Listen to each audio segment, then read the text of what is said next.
this is an iHeart podcast. Guaranteed human.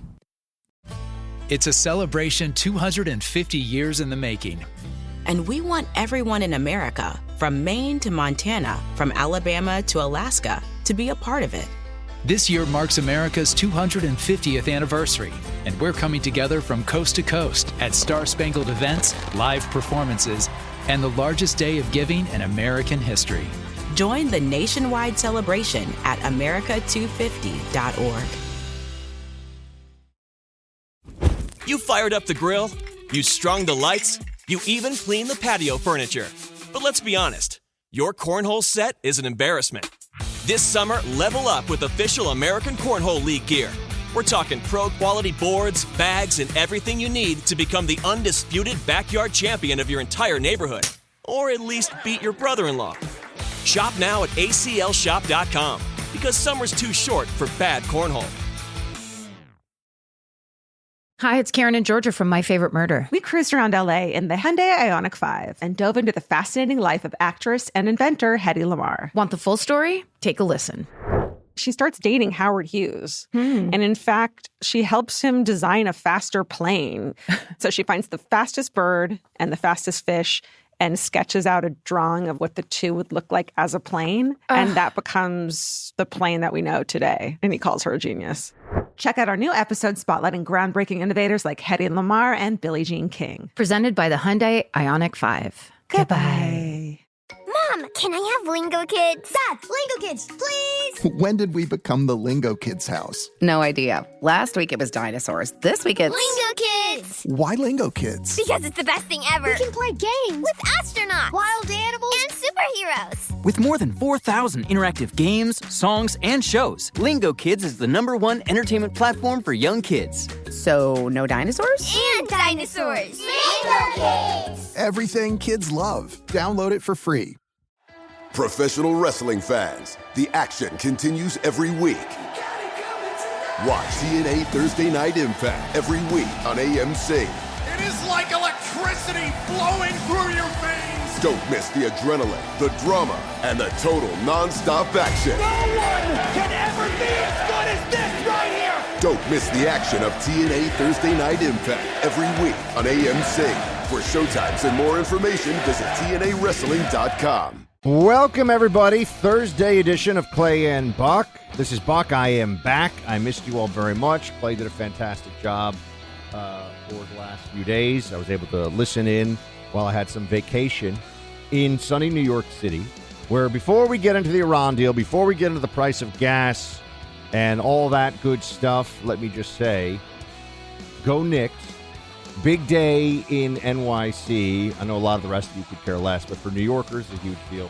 The Knicks parade is today, and I'm not a parade guy. I make an exception for anything that honors veterans, and maybe, no, I was going to say St. Patty's Day, but no, actually. I'm not a parade guy. Apparently, Clay, the line on the street to get even near the parade area is like an impassable mass of humanity, which, you know, that's my favorite thing. I love huge crowds, squashed in, no exit, no ability to see anything. Sign me up for that. But I hope everyone's having a great time who's at the parade, who likes those sorts of things. And congrats to the New York football Knicks on an incredible run to win the finals. New York basketball Knicks. What did I say? New York football Knicks, like blowing your entire open, honoring the Knicks. New York basketball, and that was actually just a Biden moment. Sorry about that. New York basketball Knicks. I can't believe I just did that. And yes, they are fabulous. They are fantastic. Okay, so Clay, I've been out. I hear some things about this Iran deal, and there's a lot of talk about it. My first thoughts on it. I know you've been sharing on this. Well, actually, I'll start with this. I feel like you'll be pleased. You might even be proud. You know what I did before I even got into this? I looked up the price of gas today. Good for you. $3.99 it hit as of this morning. Under $4 for the first time since March. So I have a lot of feelings about this, Clay, this deal, and we can get into some of the MOU specifics now. The first is, great, end this thing, this conflict. bring the price of gas down, because internal polling for Republicans was, in fact, showing in recent weeks this was going to be a huge problem in the midterms. We were telling you that. It is true. It is consensus politically for a reason. So I'm very happy that the price of gas is going to start to come down, assuming, again, the oil is going to flow, which I think that it now will through the Strait of Hormuz. Is this what we were told it would be? No, it is not. And did I tell you that there was going to be a deal to have another deal in 60 days? Yes, I did. In fact, I think I told you that 60 days ago, everybody, because it's really hard to get this kind of thing nailed down. The Iranians were not as boxed in as we were told that they were. They had a little bit more intransigence than the American people were told. But, Clay, I'm also at a point here where we'll see. People still have a lot of faith in Trump that if the Iranians step out of line, which I would bet money, in fact, I bet he would bet money they will, that he will unleash the fury on them once again. And so the deal is, as I expected, the deal does not prevent Iran forever and always from getting a nuclear weapon. That was unrealistic in the first place, but I'm happy the deal is in place because gas prices will go down and we can focus on the home front and we can get white working class voters who have started to get really shaky about voting for Republicans in this midterm to get back into the fold and back in line and support us against the communist lunatic Democrat Party. So that's my 30,000-foot view. So overall, I'm happy. It's not what we were told, and they can keep telling us it is, and that's not true, but that's okay. I'm still happy. Yay, Trump. Let's bring this thing home with the midterms, and let's finish out strong for the next 2 years. I think the biggest question is who has a right to be angry about where we are right now. I think that's a fair approximation. And to me, Buck, the only people who have a right to be angry, and some of you are in this audience, and I 100% understand why you're angry about this. You believe that we need to wipe out the current leadership of Iran. And if you believe that, and I don't know, 20%, 30% of this audience may well believe that, the only way to do it, and I give you credit because you said it was not going to be possible to do it from the air, is to put boots on the ground, tens of thousands of American soldiers probably, into Iran to try to change the government. And if you are in favor of that, I understand. I don't know what percentage are in favor of that. Most are not, because Iran and Afghanistan were such unmitigated disasters in terms of loss of life, in terms of loss of trillions of dollars, all of those things lining up.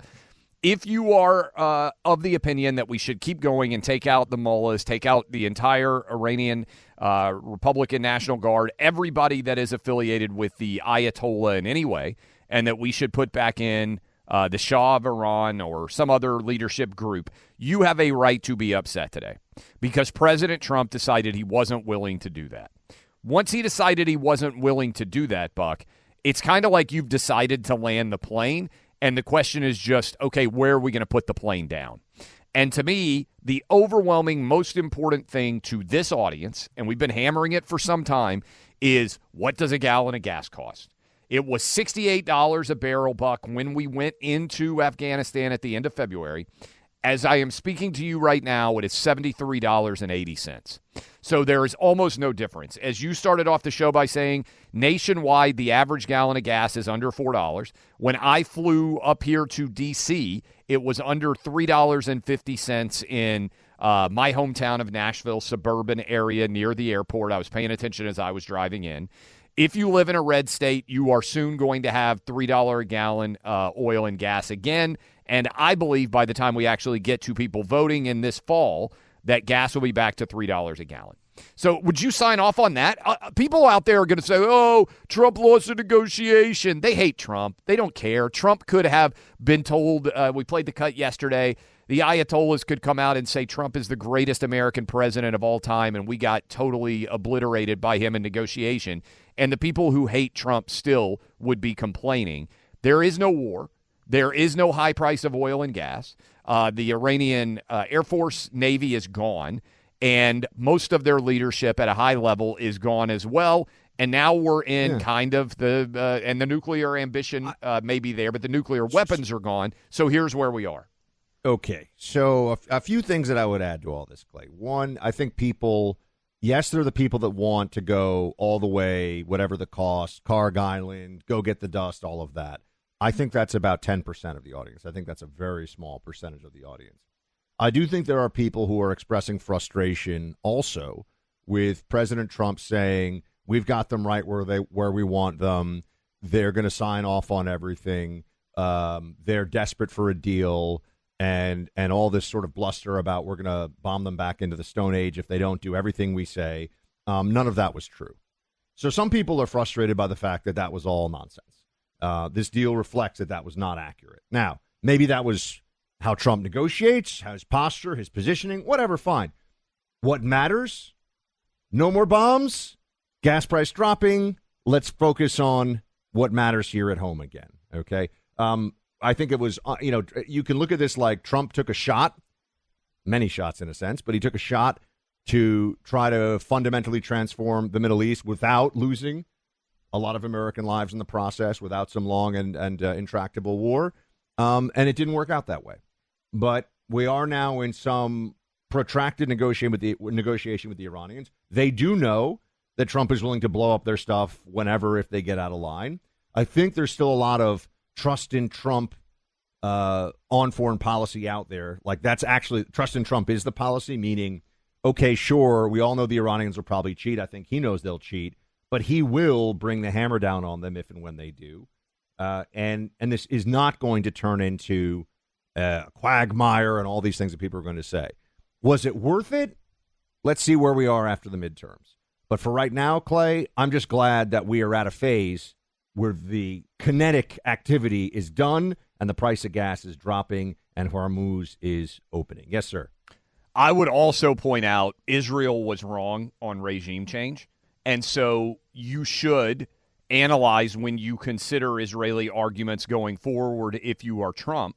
Israel said the Iranian people will rise up and they will overthrow this government. Now, I think Marco Rubio said that's BS. I'm paraphrasing in a big story the New York Times had from inside the Situation Room. J.D. Vance did not believe that was possible either.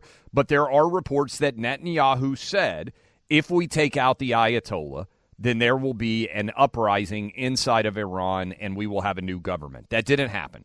And so the only other option... Not even close, by the way. I just want to be clear. Not even... It wasn't even... It's not like they had to put down a rebellion. Yeah. It's not even like, Clay, we took it into the red zone, so to speak. You know what I mean? This was not a close call. Which is why I come back to reality of decision-making. If you want to have regime change, the only way it's going to happen, boots on the ground. Vast majority of people aren't willing to do that. I mean sustained boots on the ground. I don't mean some sort of raid like we saw in Venezuela. And now gas is going to come back down, and the people who hate Trump still hate Trump, and they would have hated him no matter what. And they're complaining, but I don't even understand what their complaint is because they're unhappy that the war existed. Now the war is over, and they're still unhappy. Again, they just have Trump derangement syndrome. There is that contingent. I think there's also a contingent of people who will point to this and say, what exactly did we get out of this? And I think the argument would be we kept, for at least a short period of time, maybe there'll be another Democrat president at some point, Iran from being able to have a nuclear weapon. We have been so these are the people that are skeptical of that whole thing because we've been told Iran was 2 weeks from a nuclear weapon for about 20 years now. So I do think it's worth noting that sort of there's a high level of suspicion on that front. That people thought that if Iran is not close to getting a nuclear weapon, then I would say there's no point in anything that we did. So my presumption is that we're right about that, because if we're not, then I would sign off with the critics there and say, okay, there's not really much that was capable of being accomplished if they truly were not close to getting a nuclear weapon. I buy in that they were. Just to be fair and honest with this, as we always will be, this is a mow the grass situation. The IRGC is still in charge. They have 500,000 men under arms on the ground in Iran who are effectively untouched by this air campaign. They control the security apparatus. They are still running things over there. Once the oil opens up, and by the way, part of this MOU is a $300 billion American-led reconstruction fund for Iran. Now, maybe they don't get that money if they don't play nice with us, but they're going to have the ability to sell their oil, which means they're going to have a lot of money to buy the latest and greatest Russian and Chinese-made anti-air and all the rest of it. Maybe that doesn't do that much this time, but maybe they've learned some lessons from taking our best punch and still standing afterwards. So, there's a lot of we'll see here, Clay. It does remind me of the Charlie Wilson's War. What is that? Is it an allegory? Where the guy's like, I was given a horse, was it good, was it bad? We'll see. He breaks his leg, we'll see. He can't go to war because of the broken leg, we'll see. There's some of that here for sure. But overall, I'm just happy that there is some kind of it's a deal to make a deal, to be clear, and I don't think there's going to be an eventual deal on the nuclear side of this that is enforceable, and that is so I don't think it's great, but I'm happy that it's done. That's where I am. And it's exactly what I thought it would be for about the last, when did this thing start? February 28th. Yeah. Since about April, it's been clear that this is where we're going to be. So this is where we are. And the Iranians have learned a lesson, too, which is American politics do not sustain high gas prices for very long. And we can't act. All they have to do is threaten the Strait of Hormuz. They don't have to actually control it, and that can shut down traffic there. So that's a problem. They've learned something. We have issues to tackle. We have a couple of senators that are going to be on with us here. Senator Ron Johnson is sitting right now in the, the green room, even though it's painted red, here in the Washington, D.C. studio where I am. We're also going to be joined by Senator Dave McCormick of Pennsylvania in the third hour. Harmeet Dillon is going to be in studio with us, high up in the Department of Justice. We got a bunch of things we'll talk about with her. And Buck, I don't even know if you've gotten this update yet. Our buddy Alexi Lawless texted and said he wants to come on. The U.S. has a huge game against Australia tomorrow. We'll have a little bit of fun with him as well. All that coming your way. But if you're a camper or an outdoorsy person, you got to get a Rapid Radio. Modern-day walkie-talkies connect you with anyone, anywhere across the United States. Great for all the times you find yourself in a dead cell zone or you're in a remote spot where service is limited. Rapid Radios utilize the nationwide LTE network. Push a button, talk instantly over thousands of miles, crystal clear audio, 100% private with 256-bit encryption, so no one can listen in. They're small, fit in the palm of your hand, plus super durable, so you don't have to worry about dropping them. If you're on a camping trip, you don't have to worry about losing a charge since it lasts up to 5 days. Rapid Radios don't require you to sign a contract, no monthly fees, just a reasonable annual renewal fee. Go online to rapidradios.com/bundle for the Buy More, Save More event. When you buy 2 radios, you get 1 completely free. Buy 4, hey, you get 2. Buy 6, you get 3. I'm pretty good at this math. Every bundle includes a full year of service and free shipping. Keep your family connected the easy way. Visit rapidradios.com/bundle. That's rapidradios.com/bundle. Laugh, learn, hang with the guys. Right there when you need them most. Clay and Buck. Just preset them on the iHeart app. It's a celebration 250 years in the making. And we want everyone in America, from Maine to Montana, from Alabama to Alaska, to be a part of it.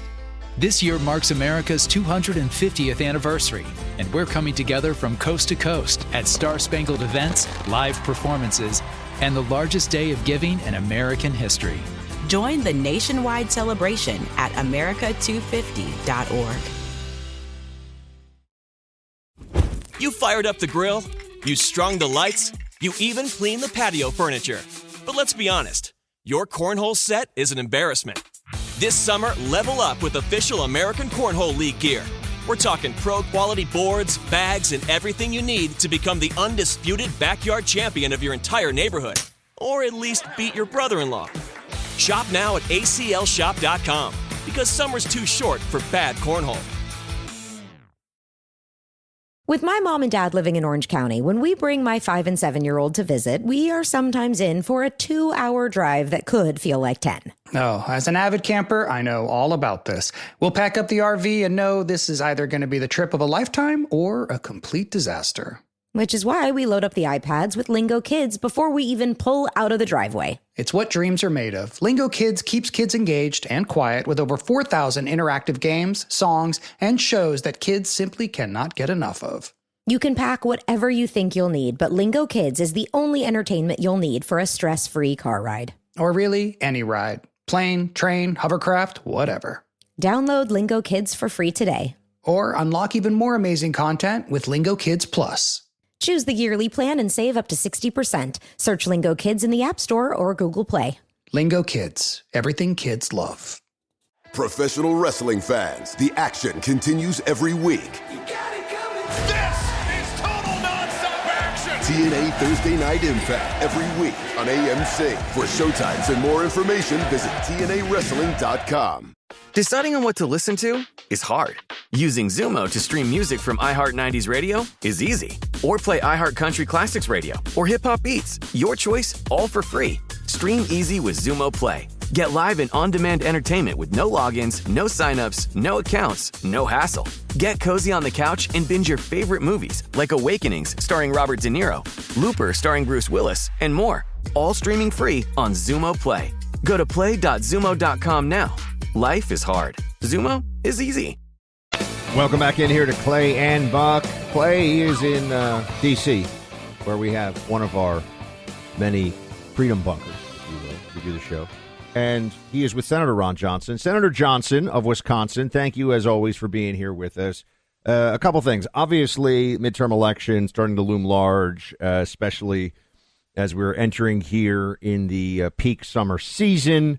And this is something that caught my attention. Most recent NPR PBS news poll for June of 26, more than 3 in 4 Americans were saying that gas prices were straining their household budgets. Reuters poll, 77% of registered voters see fuel prices as a big concern. So we were getting the calls about this. I'm sure you are hearing from constituents in Wisconsin similar things. Is this now, this deal, enough? We saw the drop in prices. Is this enough to take this off the table as an issue for the fall? How do you assess it? Man, I sure hope so. You know, I've seen Wisconsin. I've paid I think as high as $4.49 a gallon. On Monday, I paid $3.89. So it's been already coming down.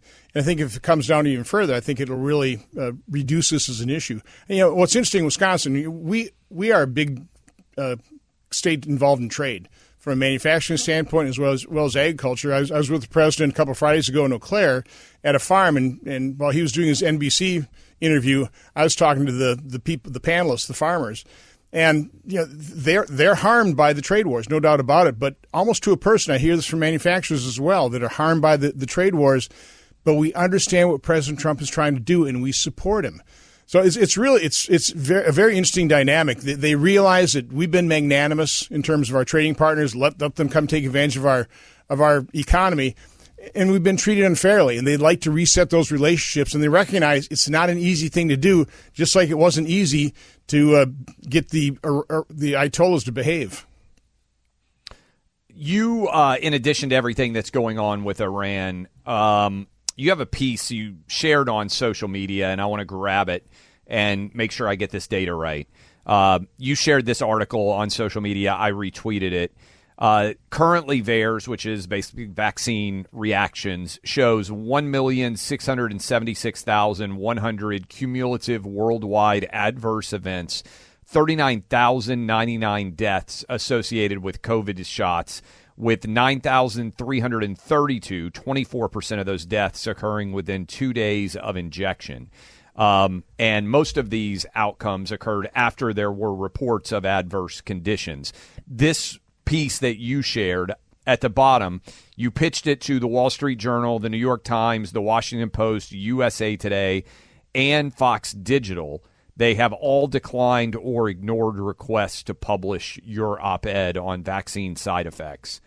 What's going on here? What do you want our audience to know? Well, first of all, God bless Elon Musk for buying X and maintaining freedom of speech on the internet. So, yeah, we decided to self-publish this. But no, I released a report and held a hearing on April 29th talking about how Peter Marks, head of the FDA division that approves vaccines and surveils for safety signals, was warned that their algorithm that was used to analyze VAERS was going to hide safety signals. 26 days later, he was shown 25 safety signals using a new algorithm: sudden cardiac death, pulmonary infarction, different types of stroke, Bell palsy. And he ignored it. They continued to use that algorithm so they could lie to the American people. We're just not seeing safety signals, although he'd seen them. So, again, I think this is the biggest government scandal in my lifetime because we as Americans, but also the global population who relies on our FDA and CDC to give them the information, the truth. We weren't given the truth. We did not have the information for informed consent. Of course, they did that so they could mandate it to the people in the military, to other people. They could coerce people. They could coerce parents into giving their child the injection so you wouldn't transmit it to your grandparents. Of course, it didn't stop transmission. So again, we were told lie after lie after lie, and they're still lying, and they're still covering it up. So again, I think this is a mini scandal within the overall scandal that the legacy media. It's been now a month and a half since I issued that report. I can't get on the major networks, and this op-ed, which summarized my 38-page report in a page, they won't run that either. So I decided to self-publish, and thankfully people are retweeting, and more people are seeing the truth. The good news, Senator Johnson, is you're on a pretty big network, so a lot of people are in fact hearing about this. And a far more successful and bright future for this network than what you're seeing over at the old Scott Pelley version of 60 Minutes, for example. But nonetheless, this is something where you have been of like mind with Clay, with me for a long time. I'm still outraged about COVID. I still get mad when I talk about it. I think a lot of people just don't really care, which is sad. But I think that they just want to move on to other things. Is there ever there won't be justice, and I don't think there will be accountability, but could there be change? Meaning, either legislatively or from the executive branch while Trump is president, changes in policy so this wouldn't happen again? Because I feel like that's the least that we should be able to get out of this, and I'm not sure that that's even happened. Well, Bobby Kennedy's trying, but you have to understand he's being undermined and sabotaged by the lifers, that look at any new administration as this too shall pass. But Buck, one of the reasons I'm on this like a junkyard dog is I'm connected to the injection injured community.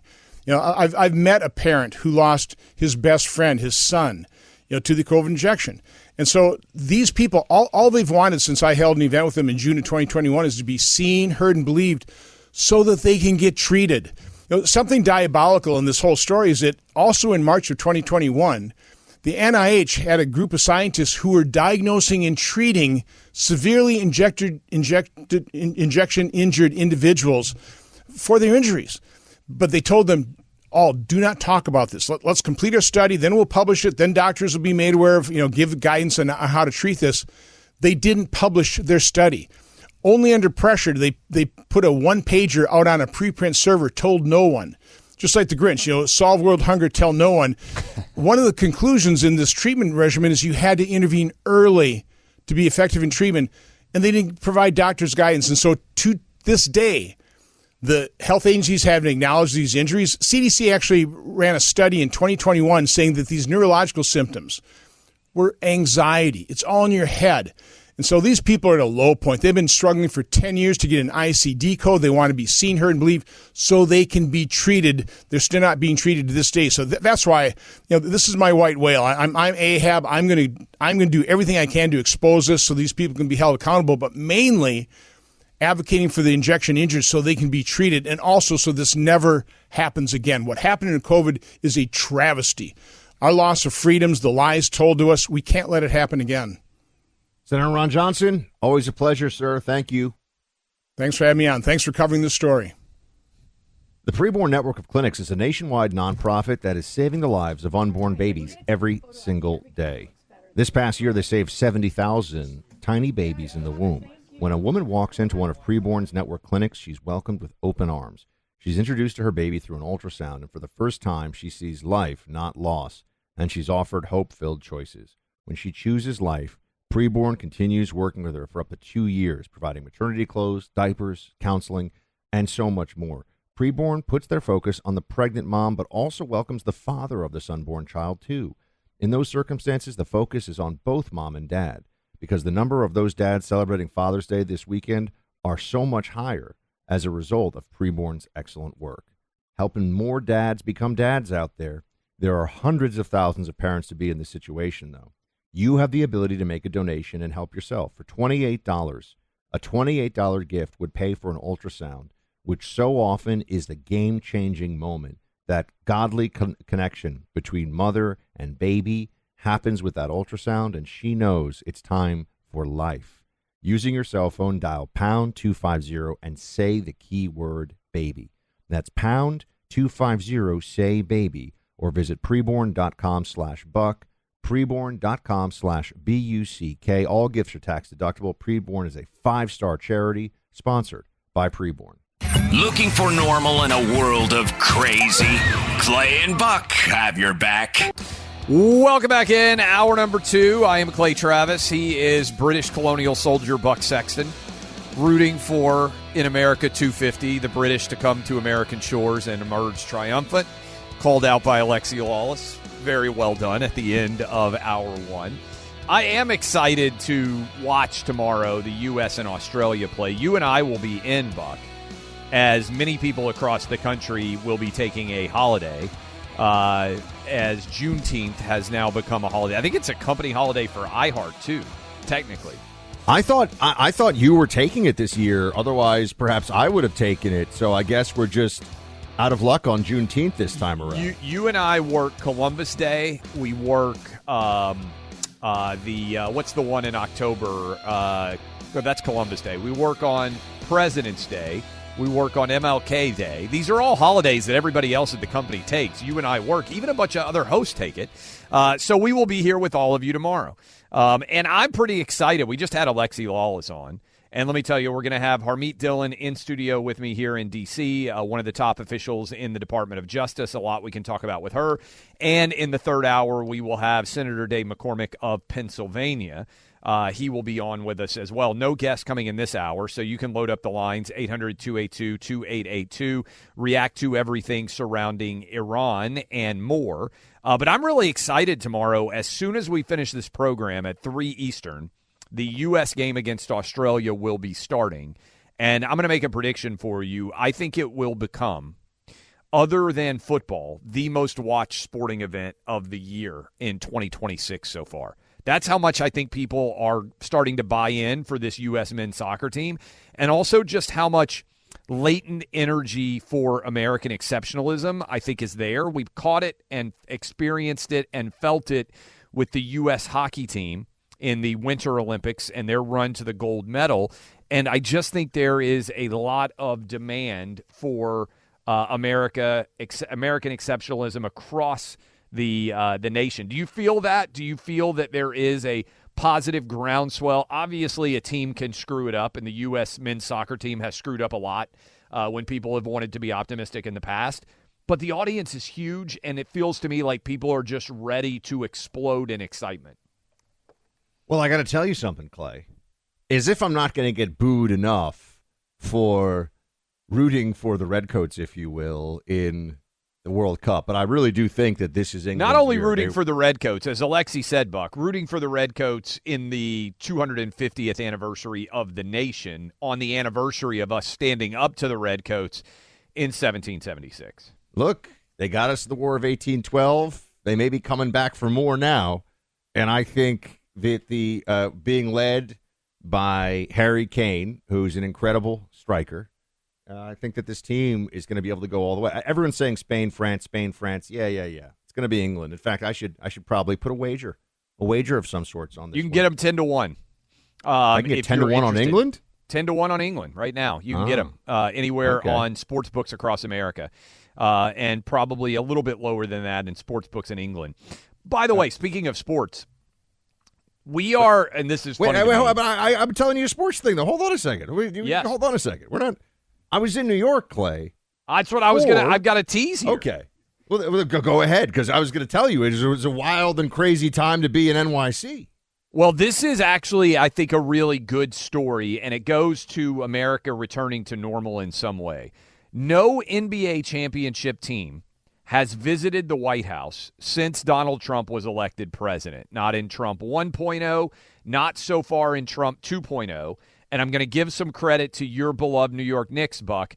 Owner James Dolan said The Knicks have accepted an invitation to the White House. Here that is, cut one. I know the parade is going on right now, but listen. We just did receive an invitation from the White House, which we accepted. We still have to figure out the details, et cetera. But, yes, of course. I mean, look, I invited the president to come down for the game, right? He is a friend. I've known him for 30 years, and I'm very proud to bring the team to the White House. Pretty cool. This, I think, is a return to the Republicans buy sneakers era of Michael Jordan, that the NBA now is saying, okay, Trump's second term, we're going to show up. We let him come to the game. Adam Silver said he was thrilled. That's the owner of the Knicks, James Dolan, you heard. I do think this stuff matters. Well, when I was talking about the Knicks' most recent win, you were not the winning the whole thing, but winning that incredible come-from-behind game. We had some callers. We had some emailers who were saying it's hypocritical. How could you support this? You generally say you don't like the woke NBA and all this stuff. And I have a few things to say to that.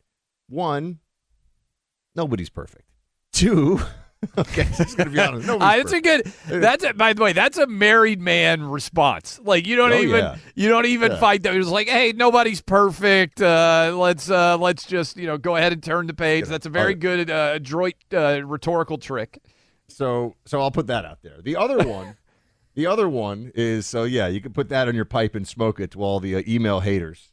And like, Buck, you say you don't even like professional athletics. Yeah, but I mean, I'm a human being, and when it's exciting, I can get a little excited too.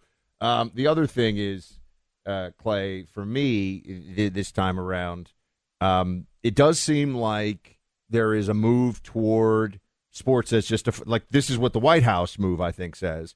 This is also what Adam Silver, when he was, making some comments about the Knicks, the commissioner, it feels like the NBA, running a business, is trying to be smart. And I'm not saying they're going right wing. Of course, it's the most left wing league, but going back to exactly what you say, which is the Republicans buy sneakers too phenomenon. That's actually all that I want for sports. Yes. I don't want right wing athletics. I just want athletics. I don't want people to be showing up necessarily all wearing MAGA hats, on the team. I mean, it'd be nice if they were all voters in the stands, but you know what I mean? I don't need that. And we're never going to get that, so that's a silly thing to demand. The point is, can we get back to sports as that joyful, playful, and politically somewhat neutral? It's never going to be perfect. We just did receive an invitation from the White House, which we accepted. We still have... So... that, to me, is, just in case you missed it, James Dolan there saying that they're accepting that invitation to the White House, which I think is key. But I also will say this. People say, why are you – because I was praising Brunson a lot, Clay, one day when you were out. Yeah, I'm going to praise people for doing good things. We praise Fetterman when he says a smart thing about the border, about Israel. Doesn't mean I'm not aware that his votes are 90% with the Democrat Party. I'm very aware of that, and I tell you that. Brunson – is obviously an incredible athlete and leader of his team. But beyond that, I think it's really nice to see a guy who married his high school sweetheart and he has a couple kids, right? I mean, he has a really cute and intact family and seems to be a guy who's at the absolute pinnacle right now of fame and power, certainly in New York. And a lot of you are like, oh, I don't care about this. But in New York City, he is like a sports god. And he's talking about other players. He's talking about how the other team was worthy and put up a good fight. He's talking about, this from the perspective of humility. Don't we want more of that? Like, I don't think we should be so ornery about professional sports going woke that when things happen that aren't woke or things happen that should be celebrated, we're just silent. This would be like saying someone just made a movie and it's actually, Clay says he likes Top Gun Maverick. Yeah, Top Gun Maverick was a great old-school movie that everybody could enjoy. That doesn't mean we endorse the Jan 6 Sean Penn movie that's going to be made, which is going to be a stinky turd extraordinaire. Well, yes, I sign off on that movie, stinking also. I would just say you become, if you are perpetually embittered and you never say anything positive, you just become the old guy shrieking at the clouds all the time. Because whatever you want, unless you are the president of the United States, and even the president of the United States can't get everything that he wants, you shouldn't agree with the president on everything. You shouldn't agree with everyone on every single thing. And I would just put it, I've always said this, you're married now, Buck. Here's an easy question for you. What percentage of the time do you agree with your spouse? Sometimes I try to agree with my spouse by doing the opposite of what I think I should do to try to get to where I think she would want me to be. And even then, sometimes I'm wrong. So every married person, particularly the men out there, is nodding along unless your wife is sitting beside you, in which case you're like, I don't know what this guy's talking about. Every married couple doesn't agree all the time. And men trying to make their wives, I'm telling you, every man listening to me right now, Buck, I don't know if you want to admit to it, every man listening right now has done what he would not otherwise have done, but did solely because he thought it's what his wife would want him to do. And then sometimes we do that, and we're still wrong. So my point is you shouldn't always expect perfection. A different kind of show for a second, Clay. I'm just asking, has your wife ever said something along the lines of the following? I can't make a decision. Can you tell me which one of these I should buy, choose, whatever? And then you tell her, and she's kind of shocked and somewhat horrified at your choice, and then goes in a different direction? Yes. That's always that's always one where I don't even know what to. I just sit there. I don't even know what to do. I don't even know what to say. I was like, you couldn't make a decision, but you knew the one that I picked was terrible. I'll give you a funny example that I noticed last night as I was getting ready for bed. One of my friends, his wife just had a birthday party. It was a great birthday party. There's a picture of the two of them at the birthday party. The picture of him on the scale of 1 to 100, 100 being amazing, 1 being worst, is a 2. She looks amazing. Buck, if he had posted this photo of him looking amazing and her looking like a 2, she would have divorced him on the spot. Like it would be, their relationship would be over. And that's posted. It's just like, hey, I look amazing. I don't even know if she looked at him. I happened to look at the two of them, and I was like, this is the least flattering photo that could possibly be taken of you, but your wife looks amazing, so of course it is posted. That is, by the way, good Father's Day advice. Whatever photos you ever post, your wife better look amazing. It does not matter at all what you look like. Oh, yeah, and you have to get approval. Oh. And also get used to being asked, should I post this? If your wife likes to post photos of herself, the family, etc., should I post this? You say, as husband, oh, yes, you look great. She goes, I'm not going to post this. And you go, but why was I asked about whether you should post this? I'll tell you this also. And then, also. Clay, she doesn't like your tone. I'll also tell you a flip side, Buck. You have a 1-year-old. I am with my 15-year-old. In D.C. He had a lacrosse tournament that he's been playing in. He had 5 games over the past couple of days. His name is Lincoln. We went around and visited the Lincoln Memorial last night. Got an awesome picture. I posted it on Instagram. I asked him, hey, are you okay if I put this picture up? It's like, yeah, I don't care. Like, there you go. So when your son gets older, you actually will be able to ask someone, hey, can I post a picture? And someone will say, yeah, I don't care.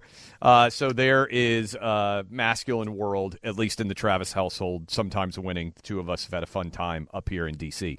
All right, we'll take some of your calls, 800-282-2882. We'll also get to some of your talkbacks, particularly if you are angry at Buck. I would like to hear from you for embracing the British in the year of our 250th anniversary, turning tail, actually saying, hey, I don't think you should throw that tea in the harbor.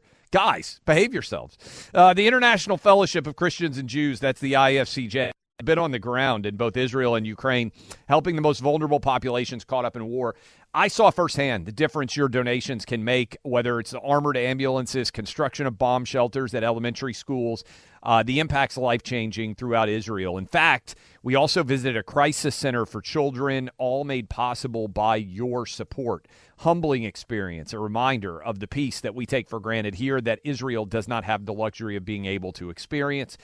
They don't have enough allies. Our nation, most committed to the safety of so many people in Israel, and you can help by donating and standing up for Israel in this time of incredible difficulty in the Holy Land. They have an easy way for you to do so. Get a Israel U.S. flag pen by being in touch with the IFCJ. Go to flagpenifcj.org. That's flag, PIN, IFCJ.org. It's like having your house at the perfect temperature all the time. Preset Clay and Buck on the iHeart app. It's a celebration 250 years in the making. And we want everyone in America, from Maine to Montana, from Alabama to Alaska, to be a part of it. This year marks America's 250th anniversary, and we're coming together from coast to coast at Star-Spangled events, live performances, and the largest day of giving in American history. Join the nationwide celebration at america250.org. You fired up the grill, you strung the lights, you even cleaned the patio furniture.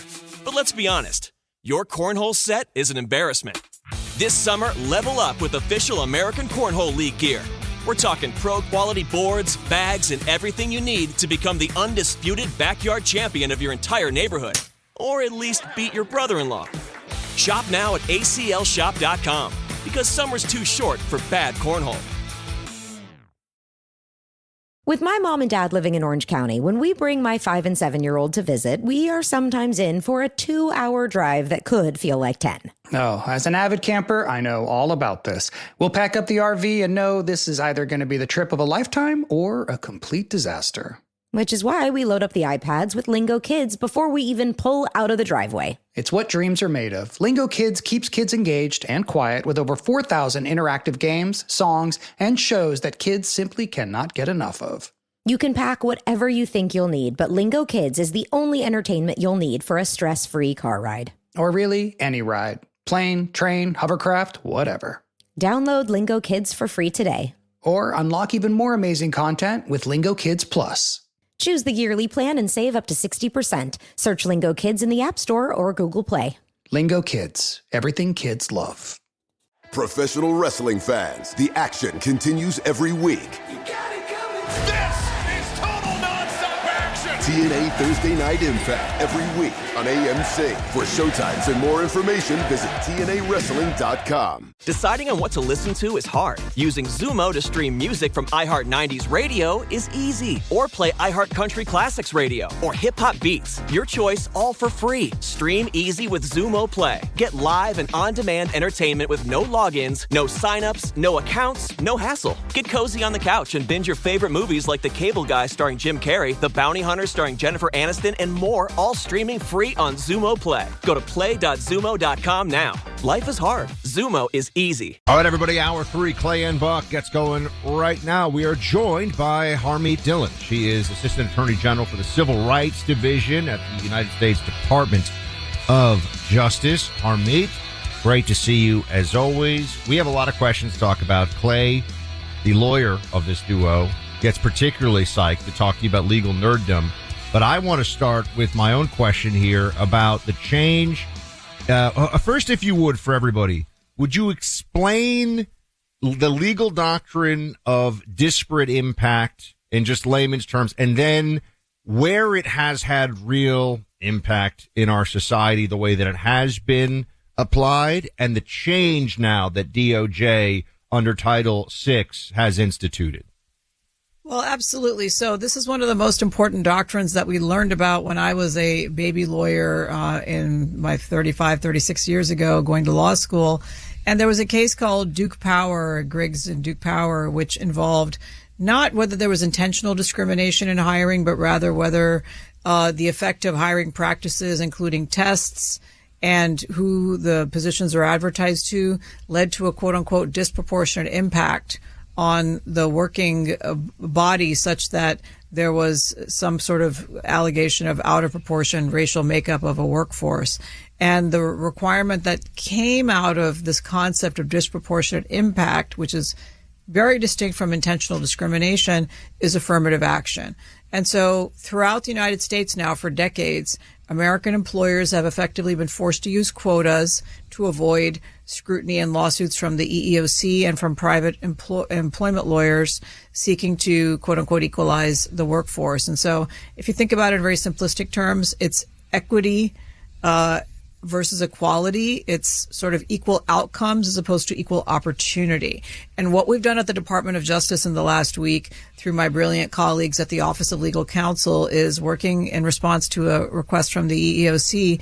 They issued an opinion saying that disparate impact analysis is no longer consistent with Supreme Court precedent, and that, in turn cites to recent opinions of the court that include Students for Fair Admissions, that include Louisiana versus Calais in the voting rights context, and that includes Ames versus Ohio Youth Services in the employment context, which says that majority plaintiffs don't have a higher burden of proof than minority plaintiffs. So all of this goes to the bottom line of a colorblind constitution and of a colorblind society where individuals have rights against individual discrimination, not groups being put into buckets and then manipulated for outcomes. Harmeet, first of all, thanks for being here. I think you're doing phenomenal work. I enjoy seeing everything that you're working on a regular basis. I want to give you a couple of recent stories that have been in the headlines and have you kind of tell this audience what's going on there. One is the idea of reparations in Evanston, Illinois. We've heard a lot about this. Evanston is where Northwestern is. Sometimes these sort of locations for elite universities end up with some of the craziest, most racist policies, frankly. The other one that has recently gotten a lot of attention, I'm sure you saw, California. Chris Rufo shared that there are particular laws that require you be certified as gay, which I couldn't believe this was actually real. And there's a checklist, and you have to have evidence of being gay in order to qualify for certain government contracts in California. Both of those are crazy stories. They are real. Walk us through what's going on there and what your office is doing there. Yeah, well, let's talk about the Evanston case first. There have been many efforts by different cities in the United States to have so-called reparations programs that give cash to Black Americans on the basis of past discrimination of their ancestors, not of them. Okay, so that's the important point. And I think this is fundamentally at odds with, again, the concept of equal justice under the law for individuals. Of course, as a plaintiff's lawyer before I became the DOJ attorney, I filed lawsuits for people who were injured, and that's fair game, right? And you are discriminated against, but this is a totally different concept. This is me, Harmeet Dillon, born in India, my tax dollars being used to compensate Bob, who's Black, who wasn't discriminated against, but maybe his ancestors were 100 years ago, 50 years ago. And this is at odds with equal protection. And so I don't think that's fair or right. I think it's actually unconstitutional. And so we've actually put a stop to several of these by simply tweeting about them. I did that in Asheville, North Carolina. I was trying to do something like this. They immediately backed away. When I said, hey, guys, that's illegal, I will sue you, they stopped. Now, Evanston, Illinois has been doing this for some time. They've already given away $5 million. At the beginning, their premise was $25,000 each to people to fix up property or what have you. So it was sort of a reimbursement program. And now it's just cash grants to Black people if they can prove that some ancestor of theirs lived in the city from, I think, 1909 to 1969. A long time ago. Yeah. So, and if we start doing this, this is going to be a slippery slope of haves and have-nots. And there are plenty of people in America who've overcome oppression, discrimination. I mean, veterans are discriminated against. Poor people in the Ozarks are discriminated against. We can go on and on. So I think this is un-American, and we're going to put a stop to it. What about the gay certification? Okay, so the gay certification is Did you think that was real when you saw it? I did, because I've lived in California for 25 years. Okay, so it's a great headline, but the problem is much bigger than that. The problem is that the Public Utilities Commission of California has a supplier diversity program, very benign name. What it is a heavy-handed government dictate to utility companies that if they don't employ and check off a list of women-owned firms, minority-owned firms as suppliers, law firms, accounting firms, consulting firms, contracting firms, and gay is a very small subset of that, they will suffer, and they will have to answer Inquisition type questions. And so this has long been the case. I wasn't aware of the gay part, but I was very well aware that in order to get bond work from California's public utilities, which is a multi-billion-dollar business every year, be really helpful if you had 4 or 5 black partners who are making the presentation to PG&E, Pacific Gas and Electric, or Southern California Edison. That's how the business is handed out. Same for women-owned businesses. And again, under the recent Supreme Court precedents where we're no longer required to balance the outcomes, we simply have to have equal opportunity at the front end, this is illegal and it is unconstitutional. And we have put California on notice yesterday that certainly private plaintiffs could sue if they're an individual business that was not chosen for a job because of this dumb mandate. They could sue, but the Department of Justice could also sue. So we're looking into it. Speaking to Harmeet Dhillon of DOJ Civil Rights Division, when she heads up, about some of the latest enforcement actions and just priorities of the DOJ right now, of the Civil Rights Division. And Harmeet, to that end, what else is either underway or on the horizon for issues that the department is going to take up that fall under your aegis, if you will, your mandate? Well, Buck, we have a very interesting case that we kicked off today, and that has to do with the Dominican Sisters order in New York City, and in New York, the state, rather. So they run a end-of-life hospice care program that provides both prayer and also medical services. Of course, it's a Catholic order of nuns. The state of New York is cramming transgender verbiage, labeling, and ideology on them and requiring them to use the preferred pronouns of people under their care, treat them and house them in bunks, regardless of their actual sex, according to their gender identification. And the state law that is requiring this has carve-outs for other institutions. So, for example, Christian Scientists only provide prayer services to end-of-life care. They're not required to do this. There's also opt-outs for non-religious medical treatment, where if a medical provider determines in its own analysis that it is not helpful from a treatment perspective to do this, they don't have to do it. But it's only the Dominican Sisters who are being required to do this. This is, again, discriminatory. It violates equal protection. And the Supreme Court has repeatedly held that religious institutions cannot be into these types of secular mandates that violate their religious, bona fide religious beliefs. And, of course, pandering to gender identity and ideology, of course, does violate the most faiths. So we have informed the court about that today. Reminds me of the Obama administration suing the Little Sisters of the Poor for the abortifacient mandate that they had at the time. Got to make sure. Yeah. Same thing. They lost. So under the local rules of the Southern District of New York, we have to tell the judge that we intend to move to intervene in that case. We told the judge today, a couple hours ago. And so we will be moving to intervene in that case and seeking to uphold the religious liberties of these nuns. I know this is a new case in that it seems like a lot of these bubble up very quickly. But yesterday we had Senator Josh Hawley on the program talking about Major League Baseball potentially punishing players for writing Bible verses on their hats. Mm-hmm. These were so-called pride hats with the rainbow that they did not necessarily want to wear. Early on, is your office looking at this? What can you tell us about religious protections, things such as those, maybe without specifically analyzing this case? Because I think you guys are looking into it now. Well, we are. We're looking into it. I will say first that Title VII, which is the federal law that governs employment discrimination, we have joint and overlapping jurisdiction with the EEOC. So my main purview in the Civil Rights Division is with public employers. And my friend Andrea Jacobs, she's in charge of the EEOC, and they cover private employer discrimination. In this case, Major League Baseball teams are private employers. That said, we're very interested in making sure that the law is upheld across the board here.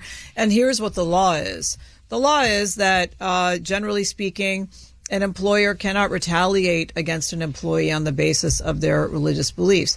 It is fair to have a uniformly applied sort of uniform that is required. But if you're allowing some people to deviate with messages that you like, so for example, not in Pride Month, but if you're allowing players to put a rainbow pin or other slogans or BLM slogans. Which they did in the past. Which they did. And you didn't fire them or take action against them. You can't now do that when you don't like the message being shown here. And it's also interesting, even within the protesters, some of the players are simply refusing to wear the hat. And apparently Major League Baseball is not taking action against those. It's only taking action against the ones who are wearing the hat, but adding their own message of their own faith. And so this is going to be really interesting. And I hope those players lawyer up and file claims with the EEOC and state authorities, because I believe what's going on here is a violation of Title VII on the basis of religious identification. And I don't know if you are a Seinfeld fan, Harmeet, but if you remember, they tried to make Clay, who it was Kramer. They tried to make Kramer wear the ribbon. That's the Kramer wear the ribbon. He has to wear the ribbon. You wouldn't expect this from Major League Baseball, though. Well, you would, though. I mean, they're a little out of step, because I think today most Americans, this is an era where people who are gay are very, very well accepted. We have them in the administration, but to force this down everyone's throat to have to wear slogans that violate the religious beliefs of many people, it seems unnecessary. I don't know why they're doing that. And look, players have rights too. So totalitarianism. Yeah. Go ahead, Clay. Fascism. No, I was just going to say, big picture. You probably, I see your mentions. You get a lot of heat on social media for what you're doing. It seems to me, and I'm saying this as a lawyer, that in an effort to try to address past discrimination, we swung wildly into let's discriminate intentionally in order to redress past discrimination. Mm-hmm. Do you think that we can ever recalibrate and come back to let's just treat everybody the exact same? How long do you think something like that might happen? I know that's your goal right now, but how would you assess where we are big picture? Well, Clay, that's a great question. I will tell you that a little flaw in our conservative movement is that there are not enough conservative lawyers who are willing to stand up and take the heat. I have gotten a lot of heat. I have death threats for what I do. And the anti-Semitism space particularly, I don't never say where I am anymore until after I've left, and that's unfortunate. And I think a lot of people don't want to take that heat, but I'd have to have another 8 years to do this job to fully eradicate it, and another 1,000 lawyers. But 3/4 of the lawyers in the department quit. We've now hired back over 100 lawyers. So we're 50% staffed. And with that 50%, I want to say that we're doing twice the work with 8 times or 10 times the effect of the prior administration. This is important, Buck, because I do think there's so many young people out there. How many young lawyers do you need to go to law school and become conservative in this space? I mean, there's a huge demand for it. Let me tell you, there are thousands more on the left than what we have on the right. Let's put it that way. And so I've been doing this kind of work for decades myself, and I had a nonprofit, and when I came out of law school, there were no conservative nonprofits doing this legal work. Now there are a few. There's ADF, and there's a few others. The need is great because there's an overwhelming just personnel advantage on the other side. But I am proud to say that I've attracted the best and brightest to the Civil Rights Division. The cases we talked about today, it's Thursday. It's all stuff I worked on this week. Lawsuits I filed, things I did. I didn't even mention I was in the Virgin Islands. Not a bad place to have a court-ordered mediation on Tuesday over the Second Amendment rights of Virgin Islanders, where they're being violated. They're not giving them gun permits as required by Bruin. So we sued them. And now we're going to find out whether they're allowed to just pretend like the islands are not subject to American jurisdiction. All right. Harmeet Dillon, DOJ, thank you so much. Thanks for having me. Business owners know that caring is necessary. Understanding just what you're buying, however, is the difficult part. If you happen to be a lawyer, then you have a fighting chance of understanding your policy, but most of us don't. That's the problem with business insurance. Brokers aren't available to explain it to you in detail or make themselves available. Supersure is a company now changing all of that. If your company has more than 25 employees, whether you're the owner, CFO, or HR manager, it can be so complicated buying a policy. You want to know what you're buying. Supersure is the super agency built for you, the business owner. Licensed in every state for your business insurance and employee benefits, all with year-round support for you and your team. At supershore.com/buck, you can access tools like the fine print facts. That's supershore.com/buck. Tell you exactly what's in your plan, what's covered, what's not, so you really know what's going on. And you've got a team year-round to help you. Go to supershore.com/buck. One super agency, one powerful platform. That's supershore.com/BUCK, paid for by Supershore Insurance Agency, LLC, a licensed insurance agency. Level up your brain. Mental Mogging with Clay and Buck. It's a celebration 250 years in the making. And we want everyone in America, from Maine to Montana, from Alabama to Alaska, to be a part of it. This year marks America's 250th anniversary, and we're coming together from coast to coast at Star-Spangled events, live performances, and the largest day of giving in American history. Join the nationwide celebration at america250.org. What if your next favorite hobby came with a built-in crew? That's cornhole. Whether you're brand new to the game or just looking for an excuse to get outside, there's a whole world of players out there ready to welcome you in. Local leagues, weekend tournaments, backyard throwdowns. It's all happening near you. Find your people at your next event at iPlayCornhole.com/events. New hobby, new friends. Same you, just having a lot more fun.